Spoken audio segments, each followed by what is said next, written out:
Well, thank you for the opportunity to share some of my work and perspective on how to bridge the work of diversity, equity, inclusion, and global education in American higher education. Um, my family is a Indian Muslim immigrant family that came to the United States in 1967.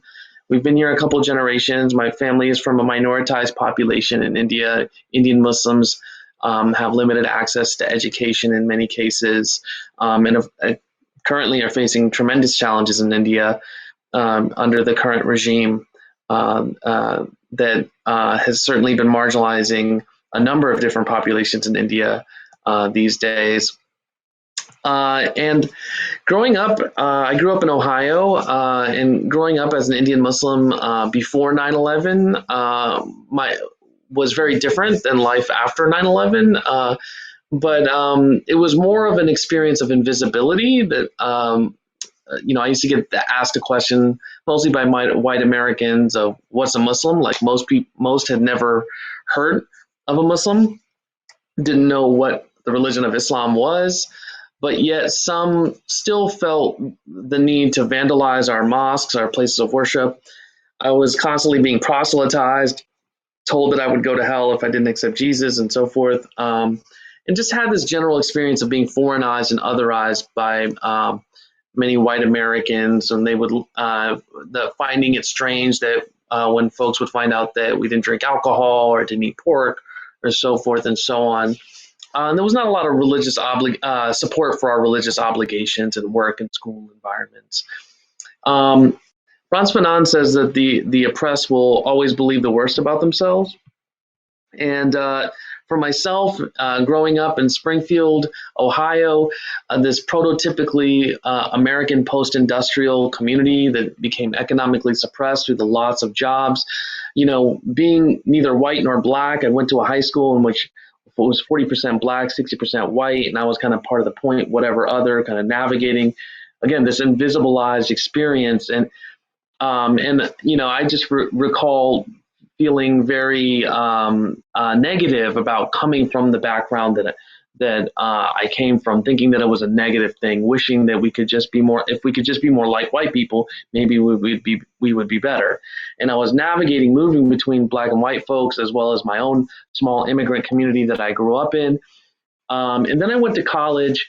And while in college, I studied abroad twice, once in South Africa during the Truth and Reconciliation process in Durban, South Africa, and then in Nepal. And I want to shout out my friend Aaron Miller, who was a college friend, and we met go on our study abroad trip to Nepal, who works at George Mason on international trade business work. And so I continued my studies in anthropology and Black studies, both in college and during my master's program, and continued to travel in different places in the world. In fact, the bottom left picture is a picture of myself with Aaron, my friend Aaron, who lived in China for a few years teaching English, and I visited him. And so I was having a global experience, but I was also having an American experience. And while I was getting my master's, that was when 9/11 happened. And as I said, it was a really different experience of being an American Muslim in the United States after that. And I'll talk a little bit more about that. And I also became a hip hop activist, using hip hop as a voice for social change and building grassroots networks all around the world through hip hop. And I was inspired by what I first learned in South Africa. And I'll talk a little bit more about kind of the role of hip hop activism and how that shaped me. But 9/11 happened, and there was a sudden focus on our community, and there was a lot of threats, harassment, surveillance, and kind of again this suspicion that got cultivated around us. Even if you just think about how we, became deemed as enemy combatants if a Muslim does anything or is suspected of possibly doing something under the Patriot Act. We automatically get deemed enemy combatants. You lose your legal rights under suspicion of being a terrorist. Now, yesterday, we in our media about this individual that committed these heinously violent anti-Asian attacks in Atlanta, that person was not called a terrorist, and was not deemed to be an enemy combatant, and has their full legal rights, right? And so these are the kinds of racialized dynamics that we see playing out as related to Islamophobia. And these are things that I, myself and my community have very much faced acutely since 9/11. And as I mentioned, for me, hip hop and being part of the hip hop generation, it was an opportunity to be a change agent using arts and using voice, especially voices from the margins all over the world. And I was inspired by what I learned in South Africa around the role of music and art in resisting apartheid and the overthrowing of the apartheid regime. And so I realized that hip hop was a global phenomenon. I realized this especially when I was in Africa, and seeing the resonance of hip hop in Africa. And I realized that hip hop was a form of intercultural communication that was connecting different cultures and groups, but particularly marginalized communities, in which we were learning about our respective marginalizing experiences in various places in the world and comparing and contrasting what was similar and different about our respective experiences. In a documentary called Slingshot HipHop, it documents the experiences of Palestinian hip hop artists, and really brings voice to the experiences of Palestinians on the margins. And again, the ability to be able to compare and contrast what's similar and different around how those experiences on the margins are. And many of those artists directly paralleling and connecting their experiences to the experiences of Black Americans. So what I was experiencing as a hip hop activist was this experience of global hip hop, this kind of globalized experience in which hip hop was being recontextualized all over the world, especially from the voices from the margins. And so you oftentimes saw disproportionate representations from marginalized populations in those who were engaging in hip hop, such as North Africans and France, and various minoritized populations in Europe, and various places around the world. And so for me, it was not surprising. Many people were surprised when last summer, when Black Lives Matter, what the response to the murder of George Floyd was a global phenomenon. But the reality is that what's been happening in over the last few decades has been this sense of global resonance as related to the issues of race and racism. Now, a lot of times, especially in the international education space, that's framed as a U.S. specific issue, right? But what we're starting to come into a greater understanding is that there is an experience of global racism, and it may not look and be experienced and feel exactly like and be constructed specifically the way that it has been in the United States.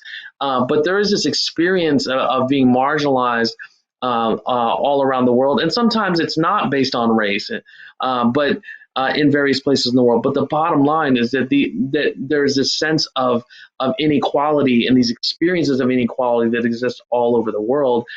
And in my experience, a lot of international education was really talking about culture and not talking about inequity.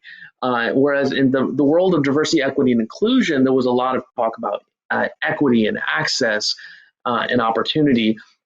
And so for myself, as a person that started working in higher education, working in multicultural offices, first in Dubuque, Iowa, my first two jobs, I was working both with American students and international students.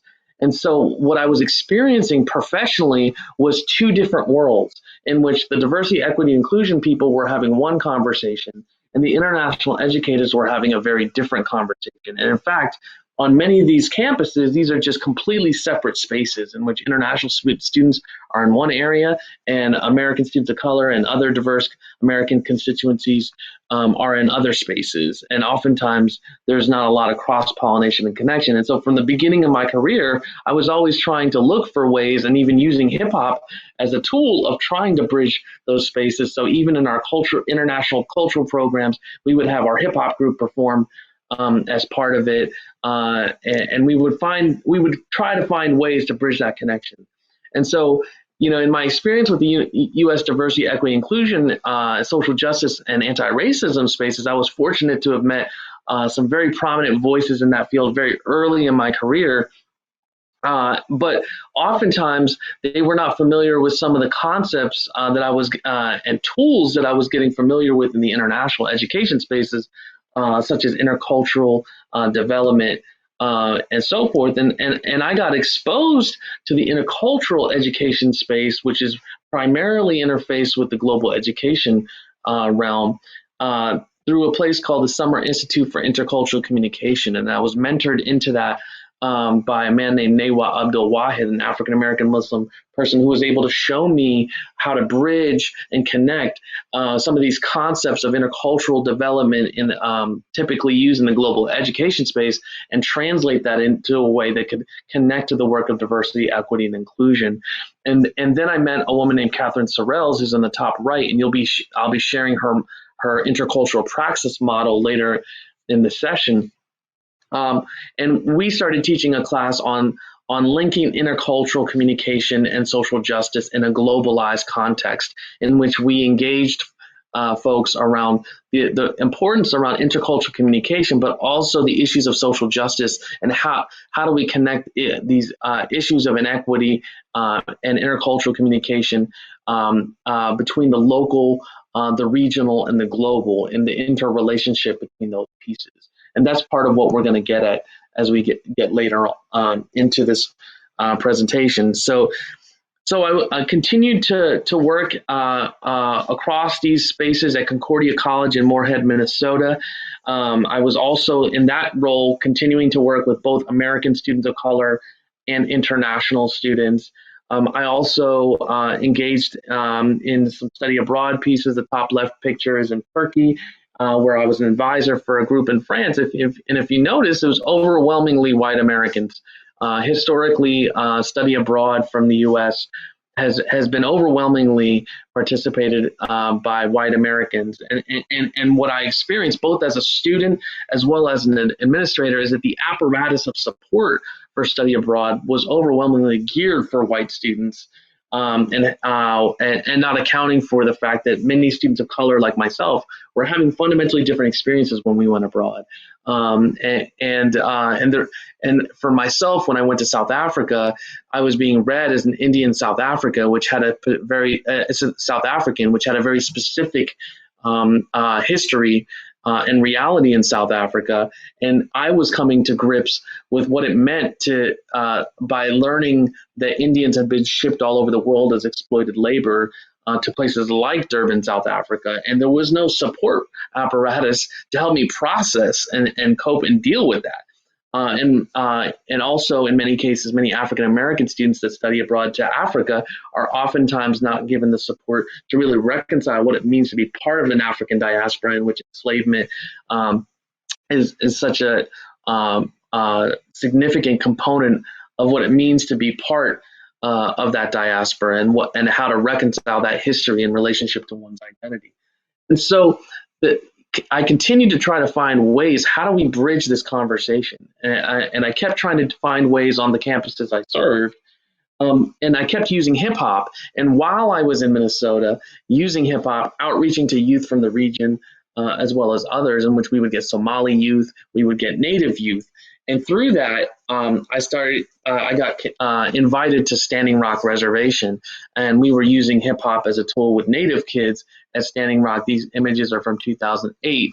And so for many years, I was going out to Standing Rock, working with these young people and being invited into ceremony. And what I learned through my experience at Standing Rock was that this was all this work with the youth was all a preparation of these youth to rise up and to resist oppression, specifically in the ways that Standing Rock was experiencing that in the state of North Dakota. And as many of you know, Standing Rock has become known globally as the resistance of the oil pipeline, the Dakota Access Pipeline, emerged as as an issue that got global attention. And many of those water protectors were these youth that we worked with. And so I've seen very unique aspects of this kind of relationship between the local and global and these issues of social justice and how they play out. Frantz Fanon also said for a colonized people, the most essential value, because it's the most concrete, is first and foremost the land which will bring them bread and above all dignity. And so this relationship to the land, especially for indigenous people, is so important. And I think it's much of that reality gets abstracted and invisibilized in global education. And I'll talk a little bit more about that later. So I then went to University of Michigan. I spent 7 years there, and I worked in multi-ethnic student affairs. And I brought this kind of intercultural lens that was primarily used in international education, but I brought it to a U.S. diversity, equity, inclusion office, and I bridged that with the social justice lens that really underpinned our work with students. And we were able to assess and demonstrate that we were actually having a greater impact on our students through the use of these theories and these concepts. So let's think about how do we bridge this divide between kind of this more U.S. diversity, equity, and inclusion, social justice education frame and this international global education intercultural frame, right? So we have to bring the two with intentionality to one another. And part of the challenge is that a lot of global educators don't particularly understand why there can be a resistance in the diversity, equity, inclusion, and social justice education space as related to their work. Because many global educators and intercultural educators view themselves as having these tools that are applicable everywhere, all over the world. But the major critique that diversity, equity, and inclusion professionals typically have is that that global education oftentimes dehistoricizes and lacks an explicit power analysis in talking about the way structures of inequity function and operate in our world. And primarily tend to focus on culture. And then it creates this question of who benefits from these global interactions, these global encounters, and the reality is that without an explicit power analysis that's dealing with structural inequity, the default is that it benefits the privileged group, the group that has more power, and that's historically based in terms of who is more likely to benefit. And then the other thing is that a lot of diversity, equity, inclusion professionals view global education as a threat, especially as related to resources, as institutions over the last decade started articulating their desire to globalize higher education, to bring in more international students, to send more students abroad. And again, a lot of that lacking in equity, lacking a social justice lens, and oftentimes institutions literally moving resources from diversity, equity, inclusion into the globalized spaces. Some institutions saying, well, we're bringing more Chinese students, so we're diversifying our population.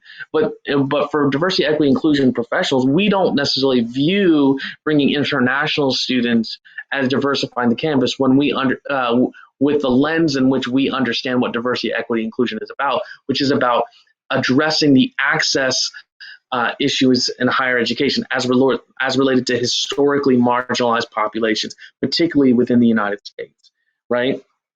The other piece that's important is that the work of diversity, equity, inclusion in institutions historically came out of student affairs, which is more co-curricular education out of the classroom learning, which in the pecking order of higher education is the stepchild as related to academic affairs. Whereas global education, which historically has come out of academic affairs in most institutions. So therefore, it's much more positioned as related to resources, as related to power, in terms of the politics of higher education. And so that dichotomy also perpetuates some of the tensions between these fields. And then for much of my career, what I often heard from global educators is, well, yeah, the work of diversity, equity, inclusion is important, social justice education, that's all great, but it's a very U.S. conversation. And it's not really applicable, especially with regards to this conversation on race and racism. This is a U.S. conversation, not really applicable. And I saw that play out in the practices of international education. And I'll talk a little bit more about that in a little bit. Now, this critique of the DEI lens as being limited to the United States, it's a fair critique. It tends not to focus on inequities beyond the United States. And it is important for us to think about, okay, how do we identify what's similar and different about the way inequity functions in the United States and other places in the world? And that's part of the reason why we have to bridge this conversation, right? And then this divide structurally in higher education is so problematic because we don't live in a US or international reality, right? We're living in a globalized world in which the relationship between the local and global is more powerful than it's ever been as related to globalization. But because global education lacks a post-colonial lens that's addressing the historical implications of inequity that impact the present day circumstances as related to the way globalization is functioning and operating, it's essentially by default benefiting the powerful. It's also translated into a lack of diversity and representation from marginalized identities in the field. Global education is not diverse enough as related to some of the marginalized identities that should be better represented in the field. And oftentimes when those voices enter the field and start challenging some of the perspectives, a lot of times that gets dismissed and disregarded and viewed as inexperienced individuals who don't really understand what the work is actually about. And at the same time, when we act like these historical inequities, like racism, is specific to the US, it ignores all of colonial history, right? Help me understand how racism is only a US phenomenon. When 5 million enslaved Africans were taken to Brazil, right, as opposed to only 500,000 to the United States, right? And if you go to some of the places throughout Latin America, and you notice who tends to live in the barrios and who tends to live in the favelas versus those who tend to be the elites of their society, you tend to notice a general stratification that tends to exist, right? So the idea that this is a US specific phenomenon ignores all of colonial history. However, I understand that the specificity of it and how it functions and operates is different. I also understand that it's not necessarily framed around the language of race or racism in various contexts. So what I often say is that I'm not attached to the word racism, but what I am attached to is a phenomenon, right? That how do we account for and address these structural inequities, the phenomenon of these structural inequities, right? At the same time, many are quite comfortable with the idea of articulating these global dynamics and these post-colonial realities as racism, as many African nations have been very clear in their declaration in recent years. So we have to decolonize global education. And those of you who interface with global education, you oftentimes see the emphasis on the nation state, the emphasis on countries, the use of flags, and that national identity almost trumping all other forms of identity as related to individuals, right? So if we're talking about Iraqi students, well, which Iraqis are we talking about? Are they Kurdish, who got split across 4 or 5 different countries as a result of colonialism, many of whom have never desired to be part of Iraq and were cut off and split from other families as a result of that colonial process? If we're talking about Chinese students, which Chinese students are we talking about? Are we talking about Hui or Uyghurs who are subject to horrific violence and so-called re-education that's going on right now?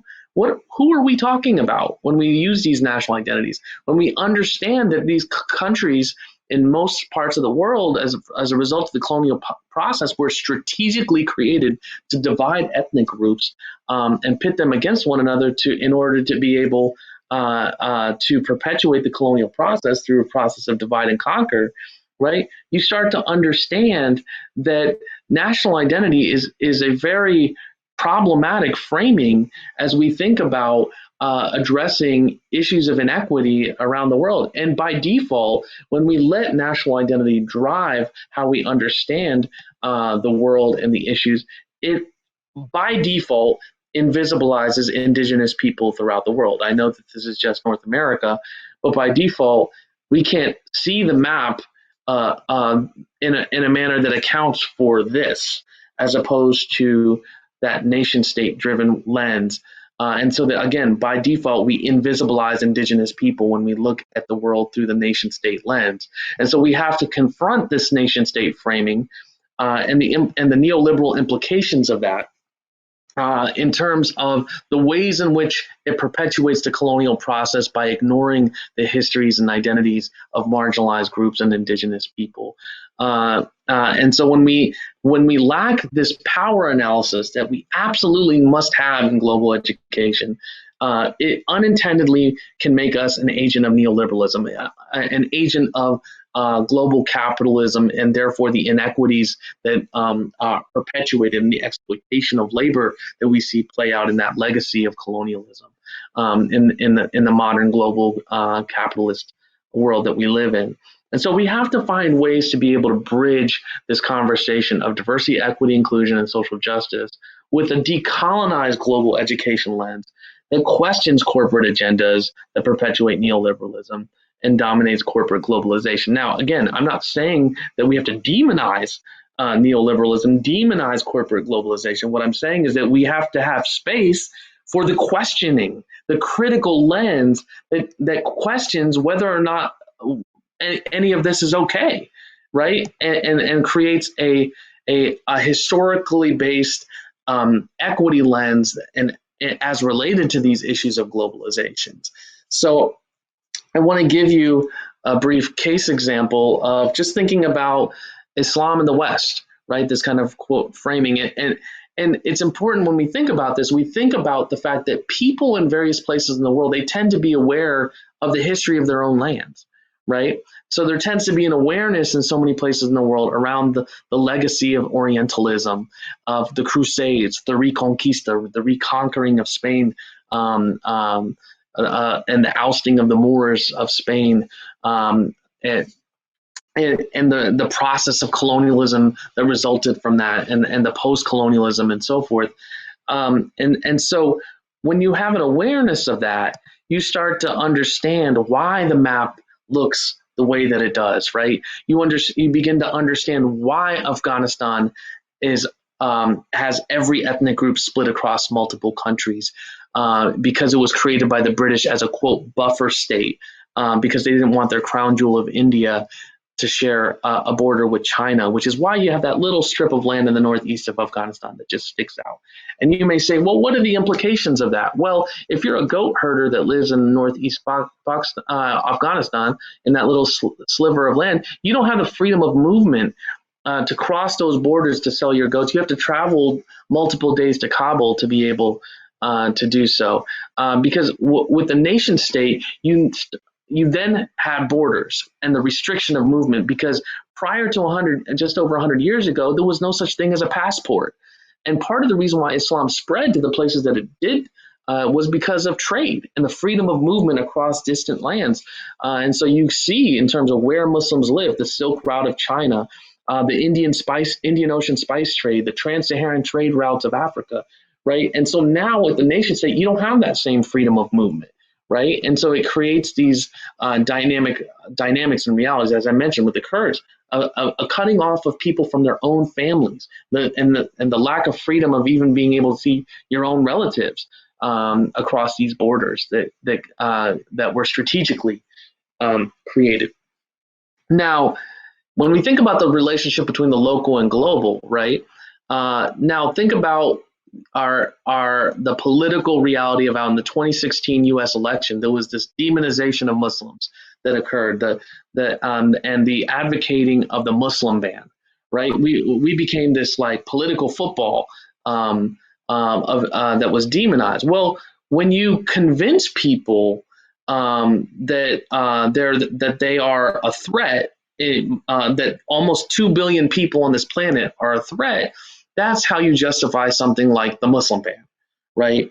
Uh, which, as many of you probably know, not one national from any of the countries that were part of the Muslim ban has had a terrorist death in the United States, has committed a terrorist death in the United States. But you know which countries have? Saudi Arabia and Egypt, right? So conveniently missing, which of course they have these very long-standing, important relationships between the United States and their countries. And so, is this about people keeping people safe, or is it about demonizing people? And when you don't have that global context, you don't have the kind of response that you can see contrasted in a place like New Zealand when a terrorist attack directed towards Muslims happens.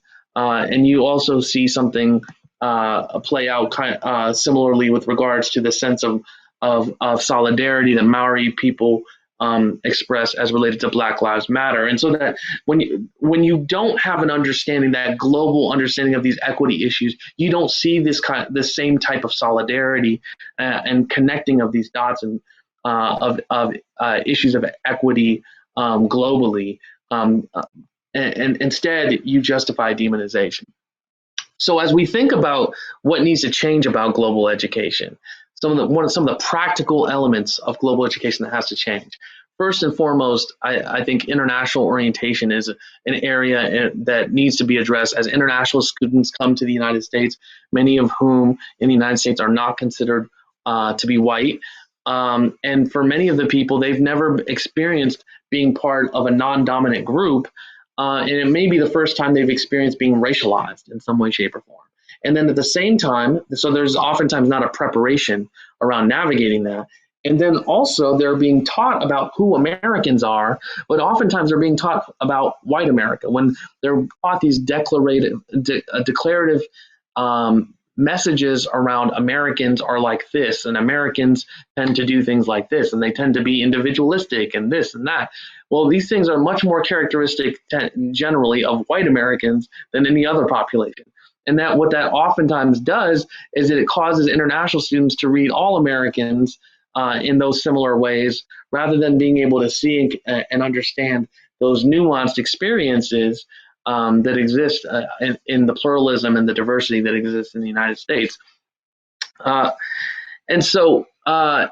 then along with that, a lot of international educators have not challenged international students to think about their social identities and the ways inequity functions, not just in the United States, but in their home countries. How are they positioned as related to their home country, right? A lot of times I've been told, well, we don't want to do that because we don't want to be culturally insensitive. But wait a minute, culturally insensitive, at some point in their education, should they not be reflecting on possibly that they may come from a more elite part of their own society, and what are the implications of that, and what are the things that they can potentially reflect on and consider doing differently should they return home, right? Maybe if I reflect on that and think about that as related to my education, let's just say I'm inheriting my parents' garment factory business. Maybe I'm going to go home and say, you know what, we don't want to exploit labor. Instead, let's create a cooperative model to be able to empower workers to be able to make a more just living as related to working in our business. So these are the kinds of things that can emerge if we have an equity lens, right? We can potentially strengthen the connections between diasporic identities. So I talked about the kind of way Americans oftentimes get framed as this homogenous, mostly white framing of who Americans are. Well, that oftentimes then creates a disconnect or perpetuates a disconnect between American students of shared heritage and international students who are from the places in which those American students of color may have heritage from. And as we know, that there's oftentimes conflict and a deep disconnect between these populations. And I think that that's a real missed opportunity in higher education, because to be quite honest, no American can tell an Indian student more about what it means to navigate this society as a brown person in this body than myself or people of my community who've been doing it our whole lives, right? And at the same time, international students usually have a much more current understanding of a place like India, as opposed to those of us whose parents may come from there, or grandparents, and so forth. And oftentimes, our culture is taught to us in a way that's disconnected from contemporary realities. It's more connected to a past understanding of that cultural context. So there's a missed opportunity there, and to be resources for one another. We need to have equity and inclusion as related to a more diverse global ed faculty and administrators, just a better representation of who's teaching and running these programs, so that there's a greater understanding and sensitivity to these kinds of issues. And we need to create systemic institutional connections between chief diversity officers, senior international officers, and again, generally those areas of administrators and faculty that are working on diversity, equity, inclusion, and global education. We also need to improve pre-departure of American students going abroad and providing an equity lens into how they think about issues, so that if they're going to go study in France, that they're being taught a little bit about the equity issues and why certain populations live in certain places and how that connects to a history of colonialism and so forth and so on. We also need to diversify who studies abroad, and not just diversify it, but build the support mechanisms to support a more diverse student profile in the ways that I alluded to earlier today. We also need to prepare the in-country staff and faculty who are living and working in the various countries in which we send students to, which I've been working on, and I'll tell you a little bit more about that. We also need to better account for these diverse experiences and identities in the reentry process of students returning from study abroad. And then connecting students that return from study abroad with the international students on our campuses, right? Who oftentimes, when students come back from studying abroad, they can be frustrated because the American students that they know don't know anything about the place they went to. The international students rarely get to interact with American students who've been to the places that they come from.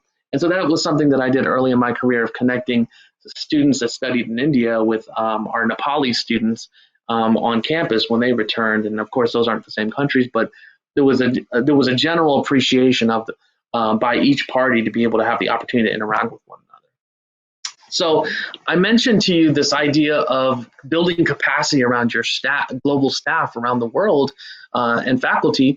Well, IFSA Butler, a study abroad provider, has been doing just that. And I had the opportunity in December 2019 to work on training and developing their global staff from all over the world. And all of them reflected and worked on not just learning and understanding equity issues in the United States, because they primarily work with American study abroad students, but around the equity issues as related to their home country, which many of them had never reflected on and thought about. And what that allowed them to do is to begin comparing and contrasting what's similar and different around these equity issues, so that when American students show up to a country, let's just say somewhere in Latin America, and say, hey, this is racism, that staff member is able to say, well, let's have a conversation around what's similar and different about these issues, right?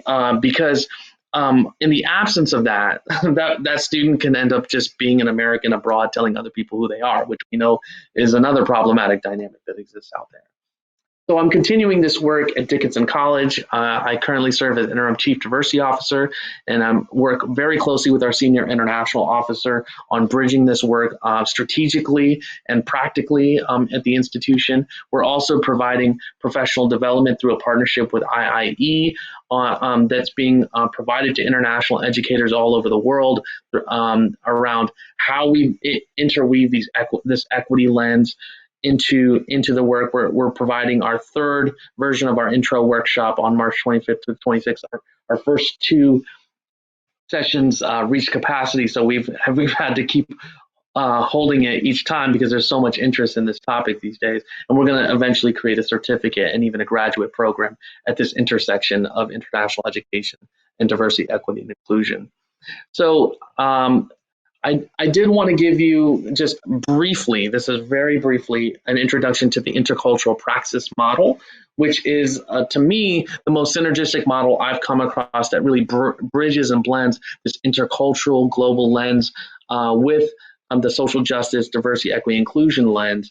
And what I love about this model is that it's not a linear model like many models are, but it's really blending these intercultural concepts like inquiry and framing, the perspective taking, the curiosity of self and others. And if you think about framing, it's about considering multiple perspectives, shifting your frame, expanding your frame, even being able to think about the relationship with the micro, meso, and macro frames. So you're thinking about multiple contextual realities, but you're thinking about it as related to positioning, the socially constructed categories of power and difference that we all experience, and consider how we're positioned in relationship to one another, not just based on the U.S. Construct of inequity, but wherever you might be. If it's India, then let's talk about caste or religion or colorism or whatever it might be. And then what are the things that might be, there might be some social identities that exist all over the place, like gender. What are the social inequities around that? And what are the cultural similarities and differences around how that inequity functions and operates? But positioning is key to ensure in any change process, we're considering the voices from the margins in that process, that we're not making assumptions about what is needed and better for the marginalized, but rather centering and empowering the voices from the margins to engage in what Paulo Freire referred to as praxis, dialogue, reflection, and action. And so this process informs the action, and it's a cycle because whatever we do, we end up learning from that. We assess it, we learn what went well, what can be improved. And even if things go really well, the context is always changing. So we always continue to engage this process, to refine it, and to improve. We may learn that we left out certain voices that we didn't realize or expect, but we continue to engage in that process to inform meaningful change. Just one last plug is that I do have a podcast that it gets at some of these issues. So I invite you. It's called the Eclectic Inclusion Podcast. I invite you to check it out on wherever you get your podcasts. And with that, I'll stop sharing and we can do some Q&A.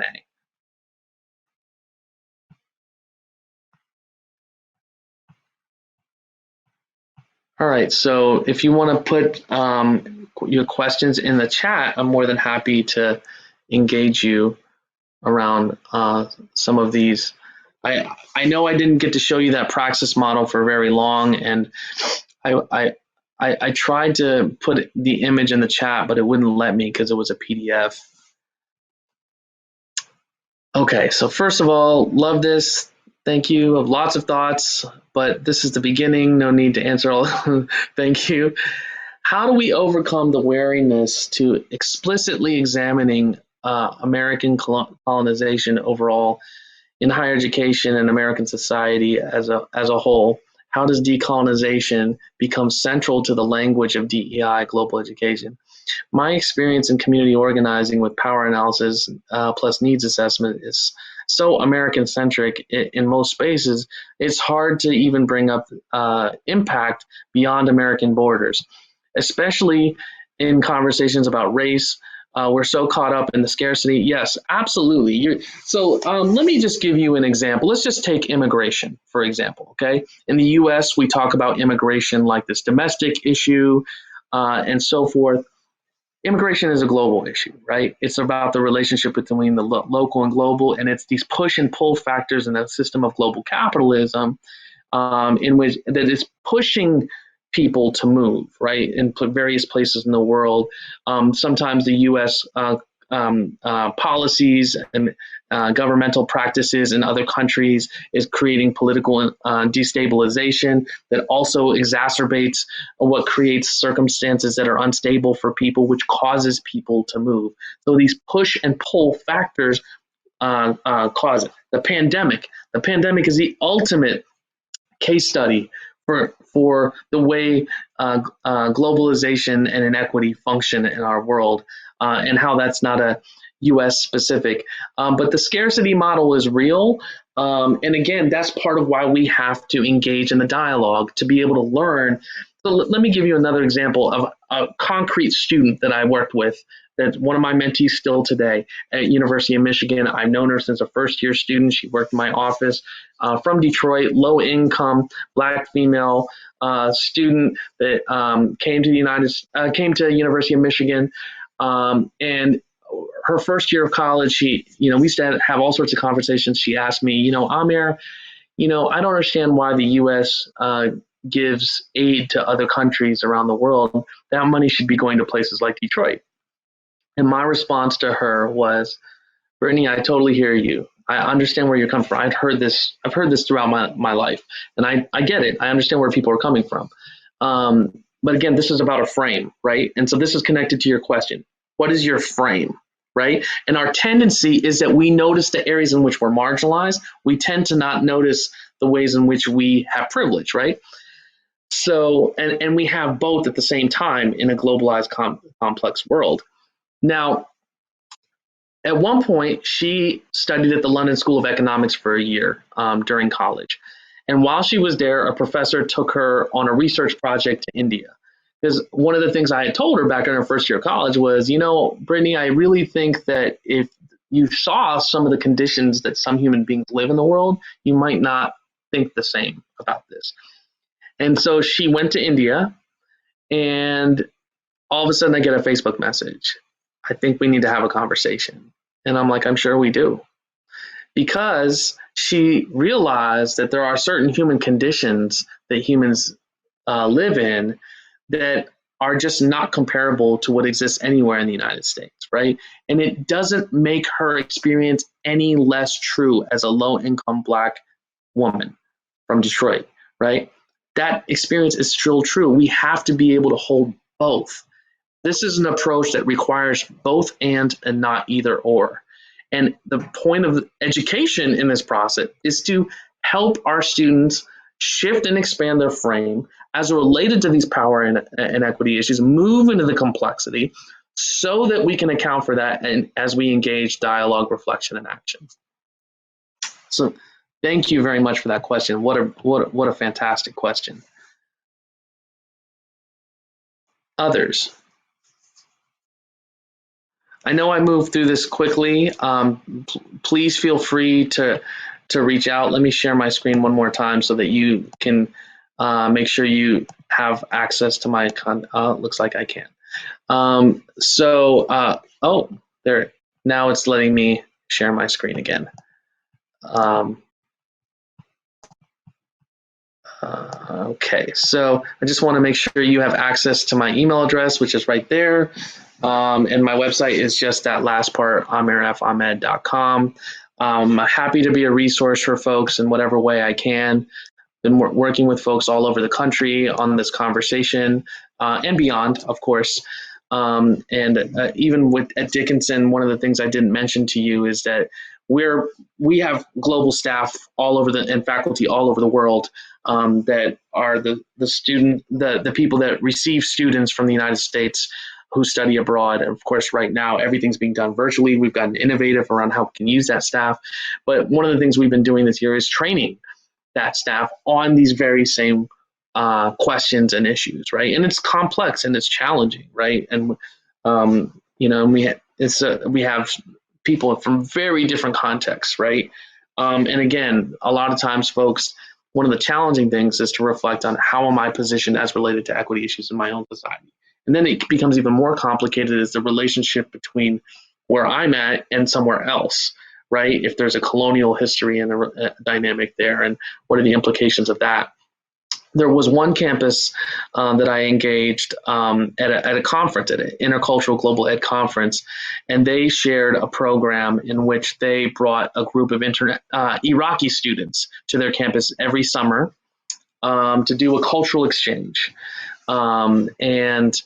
with American students. And they spent a month together engaging in all these cultural interactions. And so during the Q&A, my question was, hey, so at any point in your program, do you address the fact that we've invaded their country multiple times and like what the implications of that has been? And the response was, oh, well, we didn't want to make this political. This was purely about a cultural exchange. And I'm saying, so help me understand. You got a group of Iraqi students in the United States, in the country that invaded their countries, that upended their lives in so many different ways, or shape, or form. And we're just not going to talk about that. We're just going to act like that's not part of what's going on here. I mean, like, again, and then it creates the question, who's benefiting from this interaction, right?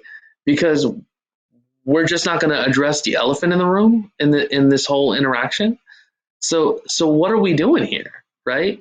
And so we really have to transform how we understand these things, because once we get to the action piece, once we get to the innovation and the creation of change, that's where, if we haven't done that work, that's where the assumptions get in, right? That's where you see things like in the Green Revolution, the Gates Foundation bringing in grafting agricultural practices from somewhere else in the world that didn't work in Africa, that didn't have local farmer voices involved, right? And so when we don't have that equity lens integrated into our process of change agentry, it's deeply problematic. And higher education is a huge engine for how we have that conversation. And we're not really structurally positioning this work to harness and synergize the unique trajectories and backgrounds of people from so many different trajectories that are coming through the higher education space, to really be able to leverage and understand the complexity of these issues, and to try to engage, develop, and create processes of change that are meaningfully impactful from the perspective of those on the margin, right? No matter where they are in the world. And so I hope that this has been an opportunity for you to be able to engage and reflect on that. And I look forward to being a resource for you sometime in the future. Thanks so much. I appreciate it. I know we're ending a little early, but I hope you found this time to be valuable. All the best.